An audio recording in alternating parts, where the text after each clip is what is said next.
요한복음 11장에는 나사로가 다시 살아나는 사건이 기록되어 있습니다. 그 과정, 또 그 과정 가운데 나오는 고백들이 참 귀하죠. 부활하신 주님께서 또 부활의 주님이심을 또 고백하는 그런 귀한 신앙의 고백들이 이 과정 가운데 나옵니다. 시작은 나사로의 죽음이었죠. 내용을 보면은 평상시에 참 관계가 깊었던 것 같습니다. 이 가족하고 주께서 사랑하시는 나사로, 또 스스럼 없이 또 절박한 마음으로 예수님께 의지하는 그의 누이들, 예수님도 또 눈물을 흘리시죠. 이 모습을 보면은 굉장히 예수님과 가까이 지냈던 그런 가족이었던 것 같습니다. 당연히 예수님께 위기의 때에, 또 절박한 때에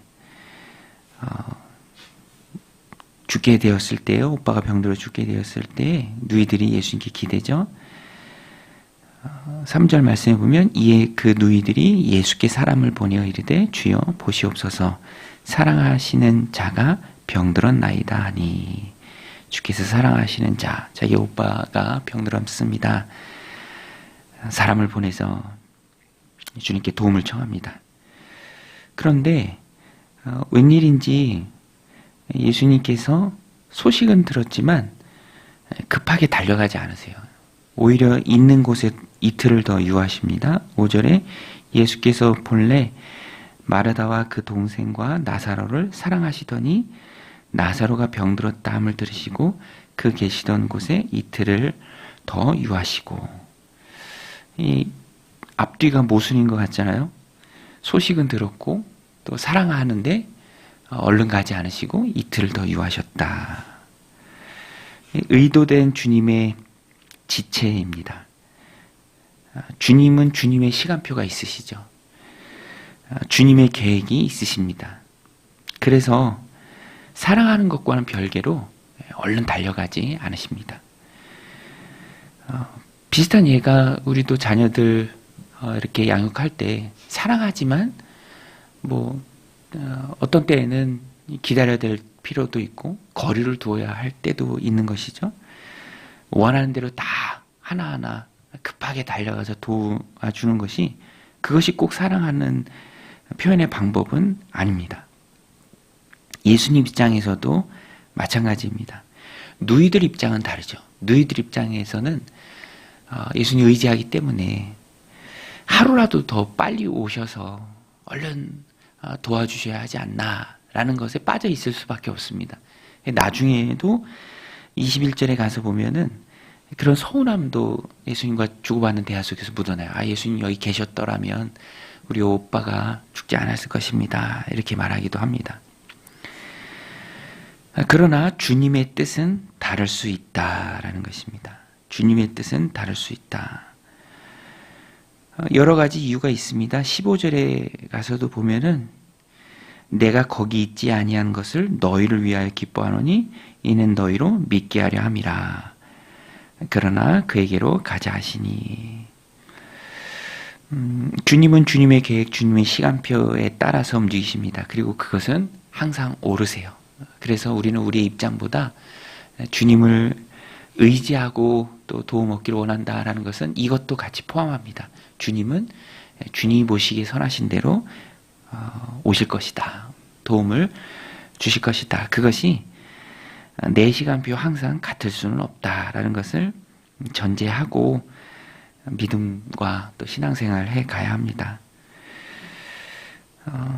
어떤 어려움은 또 우리의 믿음을 위한 일이죠. 예수님께서도 여기서 그것을 밝히 말씀하십니다. 의도된 지체. 이 말씀을 우리들 삶 가운데 받고 적용할 때 우리도 다급할 때가 있잖아요. 위기의 순간이 있습니다. 어려울 때가 있습니다. 그때 어떻게 해야 하는가. 당황스럽지만, 경황이 없지만 우리는 믿음이 있잖아요. 또 신앙인입니다. 주님을 의지합니다. 그때 하나님 앞에 기도해야죠. 죽고 사는 일이 걸렸을 그때에도 이렇게 기도해야 합니다.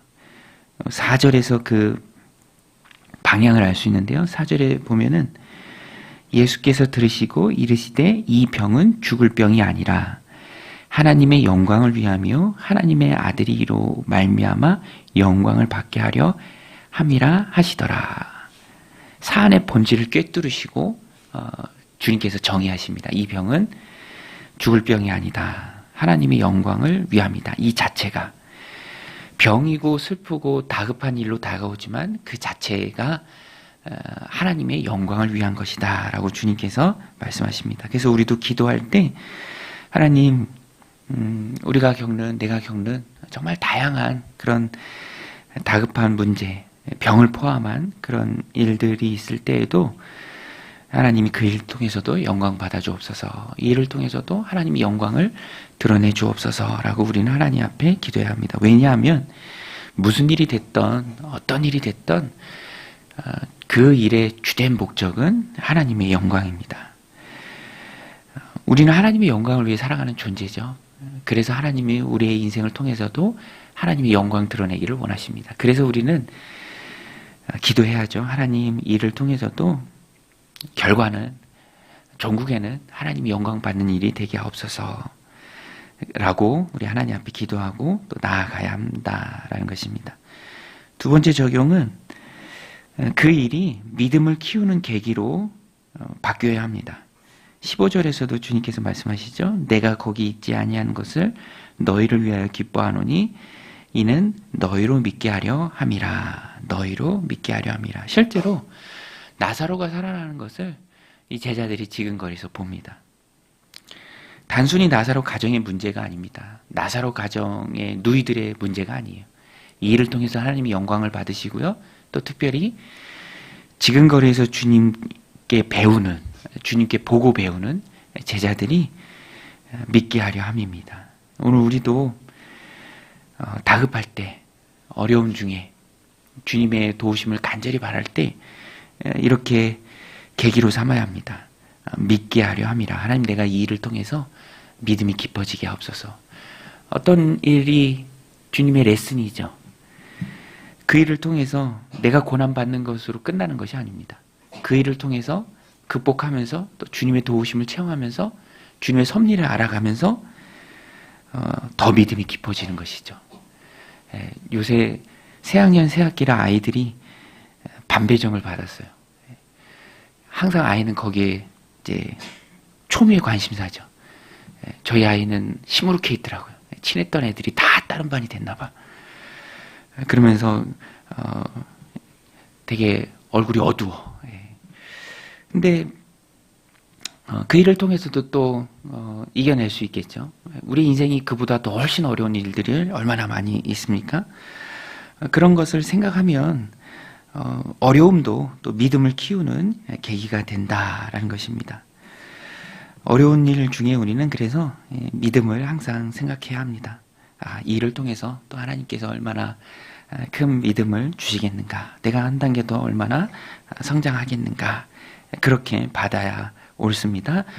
오늘 이 말씀 마음에 새기고 크고 작은 일들이 우리 인생 가운데 많이 있는데 하나님 그 일들을 통해서도 주님께서 영광 받으실 줄로 믿습니다. 또 그 일들을 통해서도 내가 극복하면서 믿음이 더 깊어질 줄로 믿습니다. 그래서 하나님과 동행하는 사람은 삶에 담대함이 있죠. 이미 이긴 자, 또 승리한 자의 여유가 있습니다. 오늘도 이 말씀 마음에 새기고 우리 주님이 말씀하셨던 것처럼 하나님의 영광의 계기요, 또 믿음이 깊어지는 계기로 우리의 인생을 바라보고 또 기도로 나아가는 오늘 하루 되시기를 주님의 이름으로 축원드립니다. 우리 같이 말씀 붙들고 이렇게 기도하며 나아가겠습니다.